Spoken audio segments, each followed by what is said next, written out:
Tom Harris gripped the controls of his cargo ship as red warning lights flashed across the dashboard. The Star Runner shook violently as it entered the atmosphere of Xerion, a planet that was never supposed to be his destination. A cascade failure in the navigation system had pulled him off course, and now his fuel was running dangerously low. "Come on, old girl," Tom muttered to his ship, adjusting the landing thrusters. "Just get us down in one piece." The planet below looked hostile. Purple and silver crystals jutted from the surface like giant teeth, and the sky held a strange twilight glow even though his instruments showed it was midday.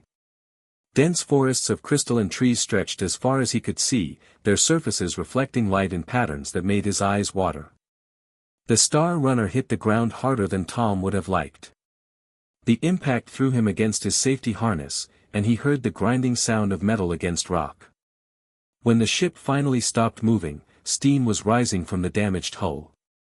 Tom unbuckled himself and ran a quick systems check. The news was bad. His main engine was dead, the communication array was destroyed, and the distress beacon was offline.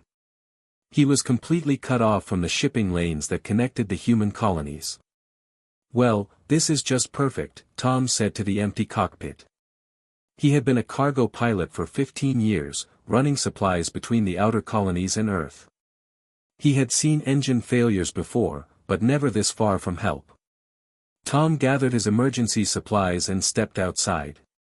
The air was breathable but thin, and it carried a strange metallic taste. The crystalline forest around his crash site hummed with a low frequency that he could feel in his bones. Every surface reflected light in rainbow patterns that made navigation difficult. As he explored the area around his ship, Tom quickly realized he was not alone on this planet. Strange tracks in the crystal dust showed that large predators lived here. Some of the tracks were bigger than his boot, with claw marks that cut deep gouges in the hard surface. Tom spent his first night in the damaged cargo hold, listening to howling sounds echoing through the crystal forest. The creatures making those sounds were getting closer as darkness fell. He checked his sidearm and made sure his emergency shelter was properly sealed. On the second day, while searching for water, Tom heard a different sound. It was high-pitched and rhythmic, almost like crying. The sound seemed to come from a cave system about a mile from his crash site. Tom's survival instincts told him to stay away from unknown caves, but something about that sound made him investigate. The cave entrance was narrow, barely wide enough for Tom to squeeze through. Inside, the crystalline walls provided a soft blue glow that lit his way. The crying sound grew louder as he moved deeper into the cave. Tom found the source of the sound in a small chamber about 50 feet from the entrance. A tiny creature sat huddled against the far wall. At first, Tom thought it might be some kind of animal, but as he got closer, he realized it was clearly intelligent. The being was no bigger than a human toddler, with blue-tinted skin that seemed to glow with its own inner light. Its eyes were large and dark, filled with an intelligence that was unmistakably sentient. The creature wore clothing that looked like it was made from the same crystalline material as the forest, but torn and dirty. "Hey there, little one," Tom said softly, keeping his distance. "Are you hurt?" The creature looked up at him with those large eyes and made a soft sound that was definitely not human. Tom could see that it was injured. One of its thin arms hung at an odd angle, and there were cuts on its legs. Tom slowly approached, moving the way he would around a frightened animal. The creature did not run, but it watched him carefully. When Tom got close enough, he could see that the being was definitely a child of whatever species it belonged to. "I'm not going to hurt you," Tom said, even though he knew the creature could not understand his words. "Let me help." Tom reached into his emergency pack and pulled out a basic medical kit. The creature flinched when he opened it, but did not try to escape. Tom showed the creature each item before using it, trying to communicate that he meant no harm. The creature's arm was not broken, just badly bruised. Tom cleaned the cuts on its legs and applied antibacterial gel. Throughout the treatment, the creature watched him with those intelligent eyes, sometimes making soft sounds that seemed almost like questions. When Tom finished, he sat back and studied his new companion. The creature was clearly not from any species he had ever heard of. The glowing skin, the large eyes, the delicate bone structure, everything about it was alien. But there was something in its manner that reminded him of a lost child. "I'm going to call you Blue," Tom said, pointing to himself. "Tom." Then he pointed to the creature. "Blue." The creature tilted its head and made a sound that might have been an attempt to repeat his name. Tom smiled and nodded. "That's right. I'm Tom, and you're Blue." Tom realized that the creature must have family somewhere on this planet. But as he explored more of the cave system over the next few days, he found no sign of other beings like Blue. The caves were clearly not natural dwellings, and there were no tools or belongings that might indicate a settlement. Blue seemed to be completely alone. Tom made the decision to take Blue back to his ship. The cave was cold and offered little protection from the predators he could hear prowling outside. At least the Star Runner had heating and better security. Getting Blue to trust him enough to leave the cave took 3 days. The little being was clearly terrified of the outside world. Every time Tom tried to coax Blue toward the entrance, the creature would retreat to the deepest part of the chamber. Tom eventually realized that Blue was not just scared, the creature seemed to sense danger in a way that Tom could not. Whenever Blue became agitated, Tom would hear the howling of predators shortly afterward. Blue's fear was actually an early warning system. On the 4th day, Tom finally convinced Blue to follow him to the ship. The journey took twice as long as it should have because Blue would suddenly stop and hide whenever danger was near. Tom learned to trust the creature's instincts completely. The Star Runner became their home. Tom rigged up a sleeping area for Blue in one of the cargo compartments, using emergency blankets and supplies from his survival kit. Blue seemed fascinated by human technology and would watch Tom work for hours. As the days turned into weeks, Tom and Blue developed their own form of communication. Blue could not speak in any way that Tom understood, but the creature was remarkably good at conveying meaning through gestures and expressions. Tom taught Blue basic signs for important concepts like food, water, danger, and safety. Tom also discovered that Blue had abilities that seemed almost supernatural. The creature could sense the approach of predators long before Tom's instruments detected them. Sometimes Blue would become agitated for no apparent reason, and Tom would later discover that a storm was approaching or that some other danger was nearby. More remarkably, Tom began to feel that he could sense Blue's emotional state directly. When Blue was scared, Tom felt an inexplicable urge to check their defenses. When Blue was happy, Tom found himself feeling more optimistic about their situation. It was as if the creature was somehow sharing its feelings with him. The predators of Zirion were unlike anything Tom had encountered in his years of space travel. They hunted in packs and seemed to be partially constructed of the same crystalline material as the forest. Their claws could cut through metal, and they were intelligent enough to test the defenses of the ship. Tom had to become creative about protecting himself and Blue. He rigged motion sensors around the ship using parts from his damaged communication array. He set up basic traps using cargo netting and emergency flares. Most importantly, he learned to trust Blue's warning system completely. The worst attack came during their 7th week on the planet. A pack of 6 crystal predators surrounded the Star Runner during the night. These creatures were bigger than the ones Tom had encountered before, with longer claws and more aggressive behavior. Blue had been agitated all evening, but Tom had not understood the level of danger they were facing. When the attack began, the creatures started tearing through the ship's outer hull with frightening efficiency. Tom grabbed his sidearm and prepared to make a final stand. But then something extraordinary happened. Blue moved to the center of the cargo hold and seemed to concentrate intensely. The glow from the creature's skin became much brighter, and Tom felt a wave of determination and courage wash over him. Tom found himself moving with purpose and clarity that he had never experienced before. Every shot he fired found its target. Every decision he made was exactly right.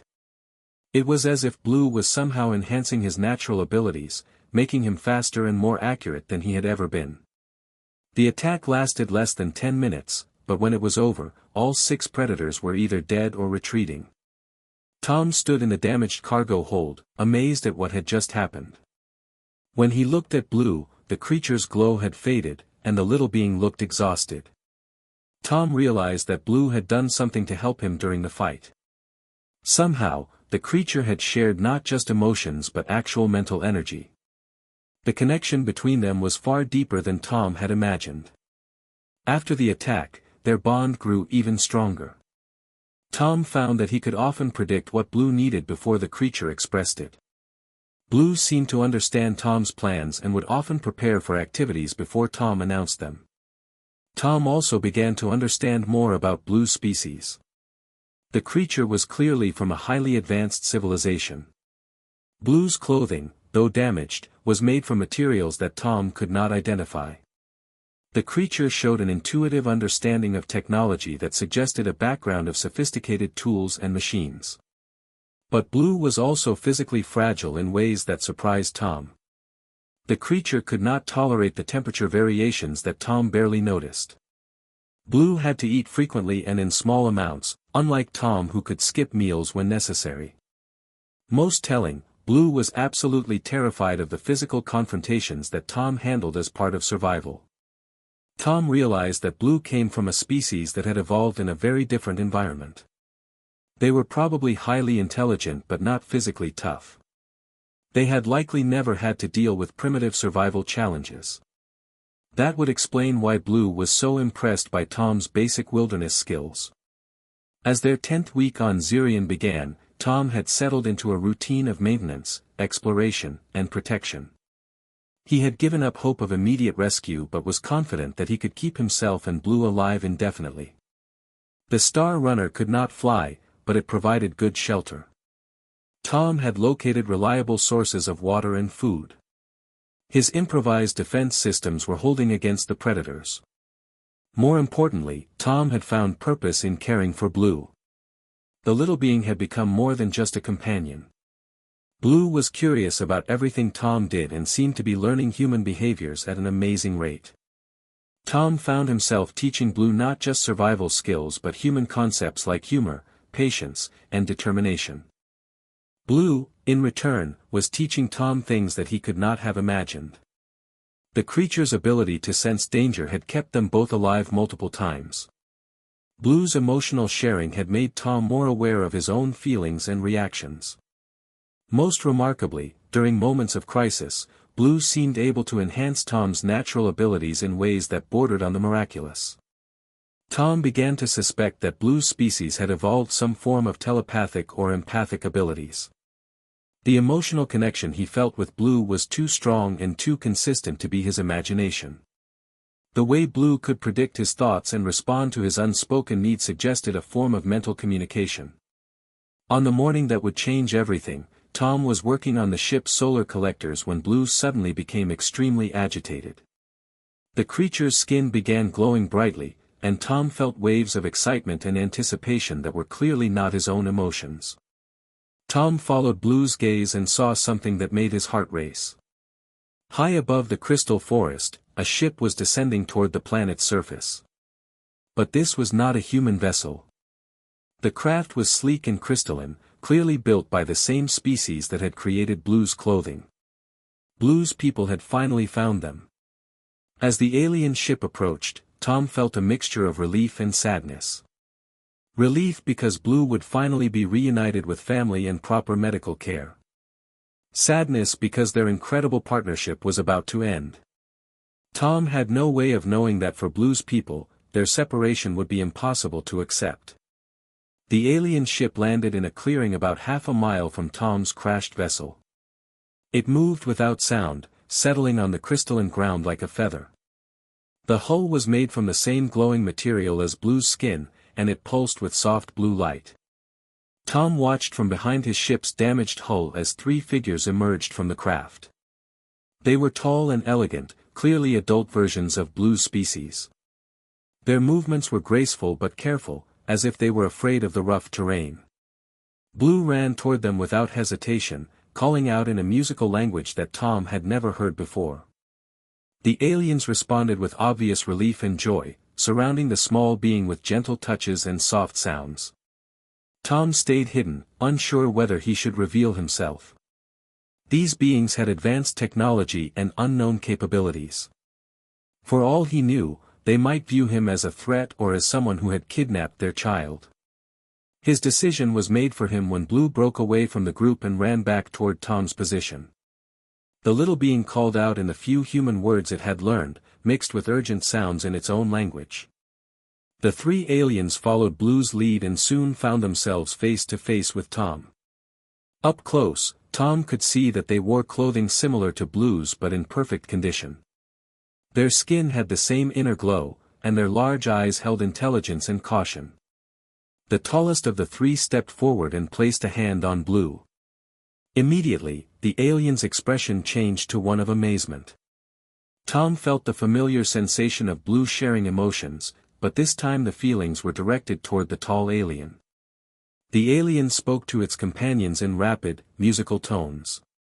Tom could not understand the words, but the tone suggested surprise and growing excitement. The three aliens looked at Tom with what he interpreted as respect. Blue moved between Tom and the aliens, chattering rapidly in both languages. Tom caught familiar words like his name and Blue's nickname, but the rest was incomprehensible. However, he could feel through his connection with Blue that the little being was telling the story of their time together. The tall alien approached Tom slowly and placed a hand on his own chest. "Zara," the being said in accented but clear English. Tom pointed to himself. "Tom." Zara nodded and then gestured toward the ship. It was clear that they wanted Tom to come with them. Tom looked at Blue, who was practically vibrating with excitement.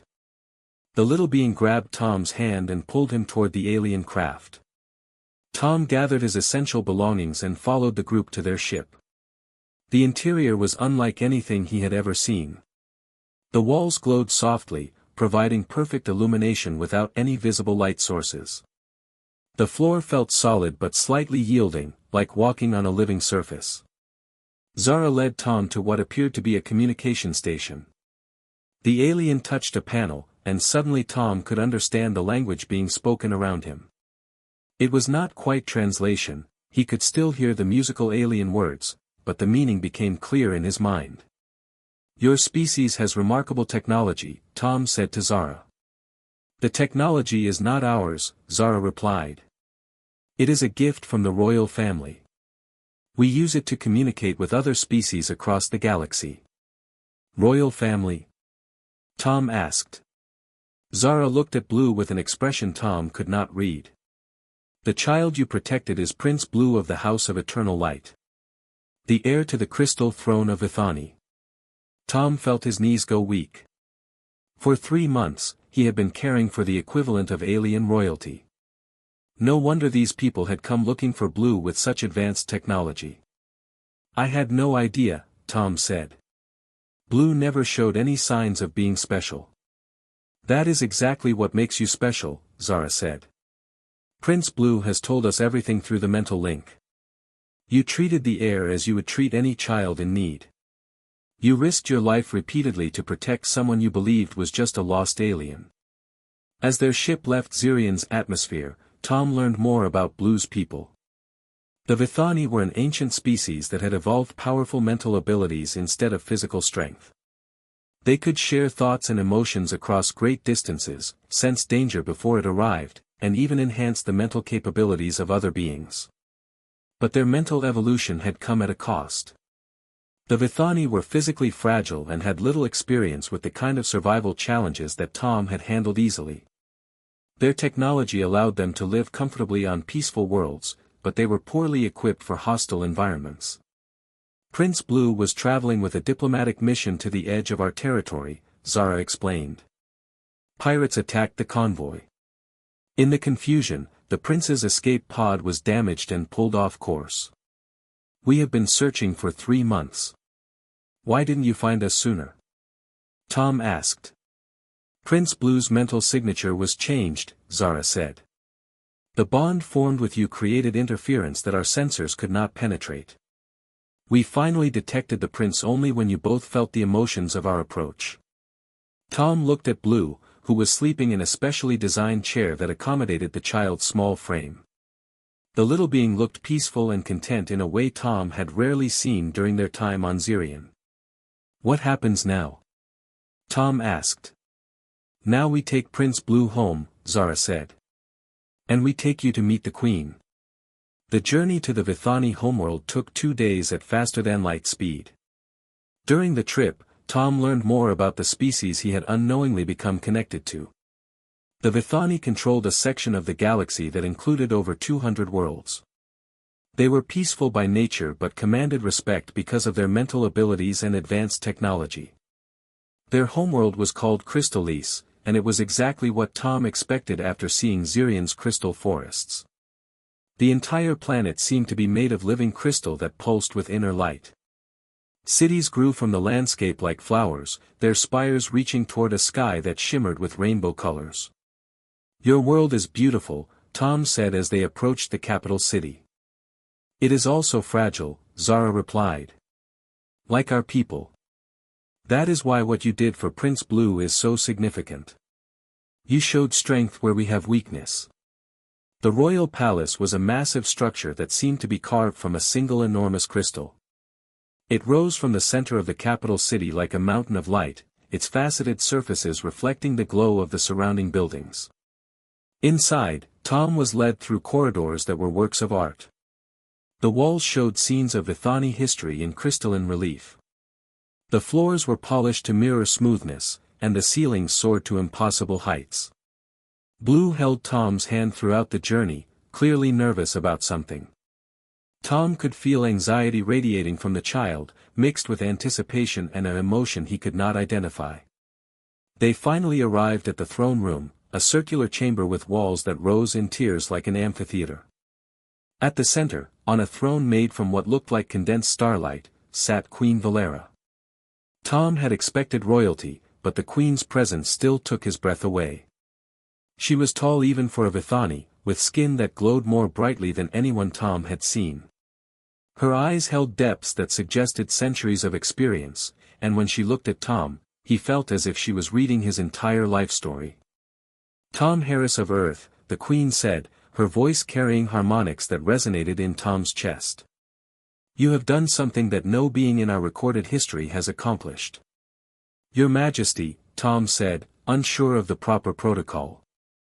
"I just did what anyone would do for a lost child." "That is where you are mistaken," Queen Valera replied. "Many would have ignored Prince Blue entirely. Others might have helped for a short time. But you protected my heir for 3 months in conditions that would have killed any member of our species within days." The Queen rose from her throne and approached Tom. As she drew closer, Tom felt the full force of her mental presence. It was like standing next to a nuclear reactor of psychic energy.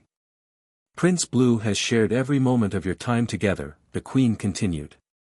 "I have experienced your courage when facing the crystal predators. I have felt your determination when food and water were scarce. I have witnessed your patience when teaching my heir to survive in a hostile world." Tom glanced at Blue, who was watching the exchange with obvious nervousness. "Your Majesty, I was glad to help," Tom said.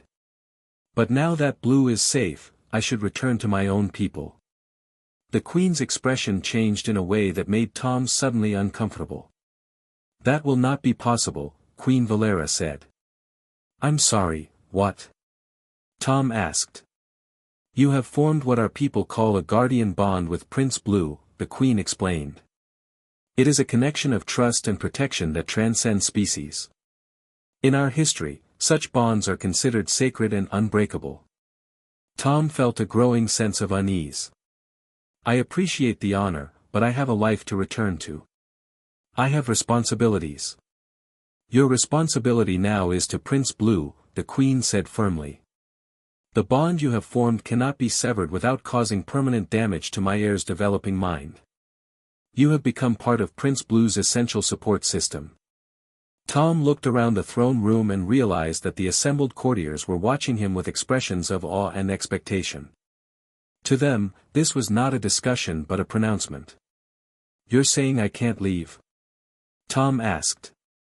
I am saying that leaving would harm Prince Blue in ways that our medical technology cannot repair, the Queen replied. The guardian bond is rare and precious. When it forms naturally, as it has with you, it must be honored. Tom felt anger rising in his chest. So I'm a prisoner. You are the most honored guardian in the history of our people, Queen Valera said. You will want for nothing. Any desire you express will be fulfilled. Any comfort you require will be provided. You will live in luxury that few beings in the galaxy can imagine. But I can't go home, Tom said flatly. The Queen was quiet for a long moment. When she spoke again, her voice carried a note of something that might have been sympathy.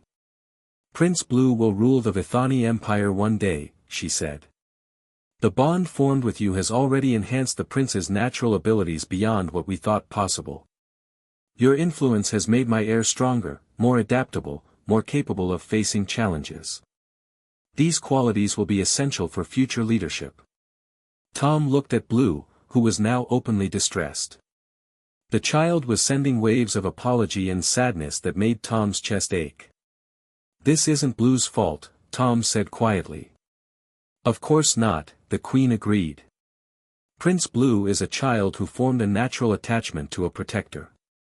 But the reality remains that separating you now would undo months of positive development and potentially create psychological trauma that would affect Prince Blue for life. Over the following days, Tom was given a tour of his new accommodations. The suite of rooms assigned to him was larger than most houses, furnished with items crafted from materials he could not identify. The walls could display any environment he desired, from earth forests to alien landscapes. The food preparation systems could create perfect replicas of any cuisine in the galactic database. But luxury could not replace freedom, and Tom found himself growing increasingly frustrated with his situation. Blue visited him every day, and Tom could feel the child's confusion about Tom's unhappiness. In Blue's mind, they were together and safe, which should have been cause for celebration. The concept that Tom might want to be somewhere else was difficult for the young alien to understand. Tom tried to explain his feelings, but the cultural gap was enormous. The Vithani valued community and connection above individual autonomy. The idea that someone might prefer independence over security was almost incomprehensible to them. On his 10th day in the palace, Tom was summoned to meet with Queen Valera again. This time, the meeting was private, held in the Queen's personal study rather than the formal throne room. You are not adapting well to your new circumstances, the Queen observed. Would you adapt well to being told you could never see your home again? Tom replied. Perhaps not, the Queen admitted. But consider what you have gained. Prince Blue's abilities have grown remarkably since bonding with you. The child can now sense danger across vast distances, communicate complex ideas through mental links, and even share physical capabilities with trusted allies. I'm glad Blue is developing well, Tom said. But that doesn't change what you've taken from me. Queen Valera was quiet for several minutes, studying Tom with those deep, ancient eyes. What would make this situation acceptable to you, she finally asked. Tom had been thinking about that question since his arrival. I want contact with my own people. I want to know that my disappearance isn't causing them to worry. And I want some kind of meaningful role here beyond just being Blue's companion. Those things can be arranged, the Queen said. We will establish communication with Earth and inform your government that you are alive and well.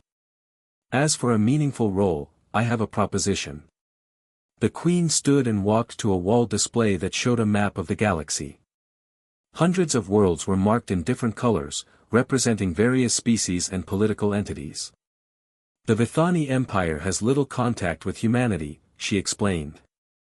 Your species is young and aggressive by our standards. But your actions have shown us that humans possess qualities we lack. Physical courage, adaptability, protective instincts, these are traits that could be valuable to us. What are you suggesting?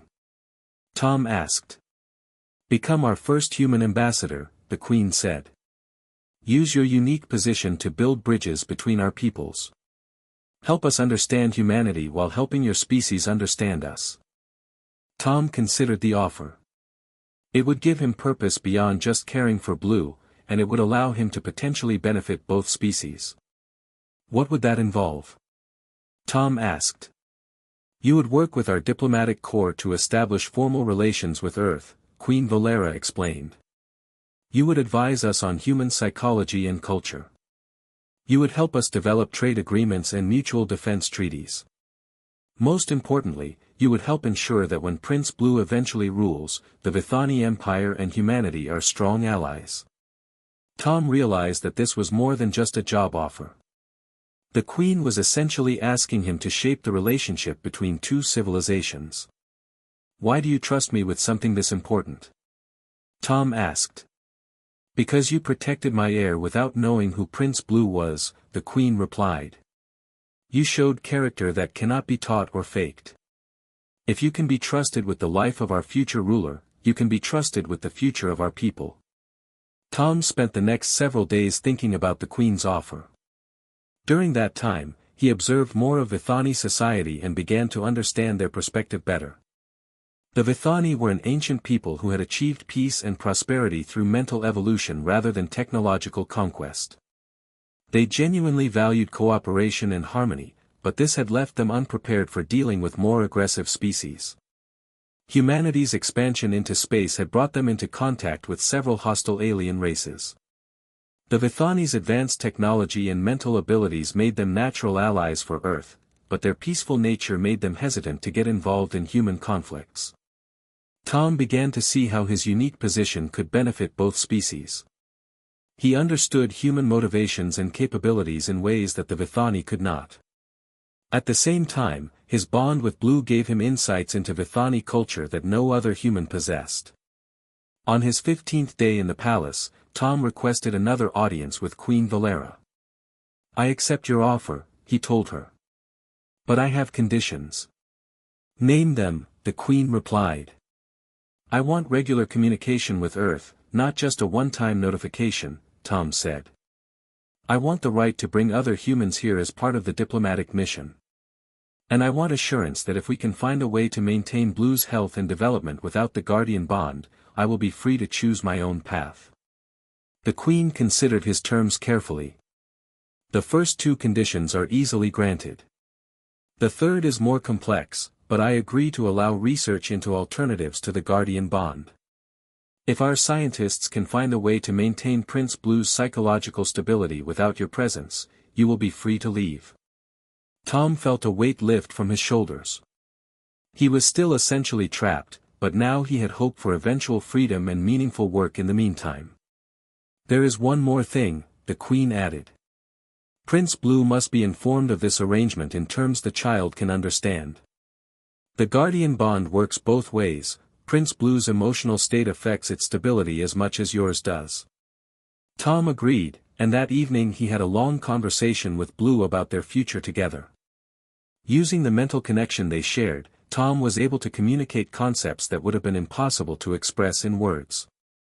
Blue understood that Tom was not entirely happy with their situation, but also that Tom cared enough to stay and work toward a solution. The child's natural empathy allowed Blue to accept Tom's mixed feelings without feeling rejected or abandoned. As the months passed, Tom threw himself into his new role as human ambassador. He worked with Vithani scientists to establish communication protocols with Earth. He helped develop cultural exchange programs and trade agreements. Most importantly, he began training other humans who came to serve in the growing diplomatic mission. Tom discovered that his experience with Blue had given him skills that were valuable beyond the Guardian bond. His ability to understand and work with alien psychology made him an effective negotiator. His practical problem-solving skills helped bridge the gap between Vithani theory and human application. Blue thrived in this environment, developing abilities that amazed even the Vithani scientists. The child could now communicate with multiple species telepathically, sense threats across vast distances, and coordinate complex mental tasks with other Vithani. More importantly, Blue was learning human concepts like determination, resourcefulness, and courage. These were qualities that had never been part of Vithani culture, but they were already making Blue a more effective leader than previous royal children. 2 years after his arrival on Crystallis, Tom realized that he had found something he never expected, a sense of purpose that was greater than anything he had experienced as a cargo pilot. He was not just helping to raise a future ruler, he was helping to shape the relationship between two civilizations. The guardian bond that had initially felt like a prison had become the foundation for something much larger. Tom was no longer just protecting one alien child, he was protecting the future of both species. When Queen Valera asked him after 2 years if he still wished to pursue research into alternatives to the guardian bond, Tom's answer surprised everyone, including himself. "Let's focus on making the bond work better," he said. "I think I've found where I belong." Blue, now older and wiser but still unmistakably the child Tom had rescued on Zirian, communicated pure joy through their mental connection. Together, they were building something that neither species could have achieved alone. Sometimes, Tom reflected, the greatest adventures were the ones that chose you.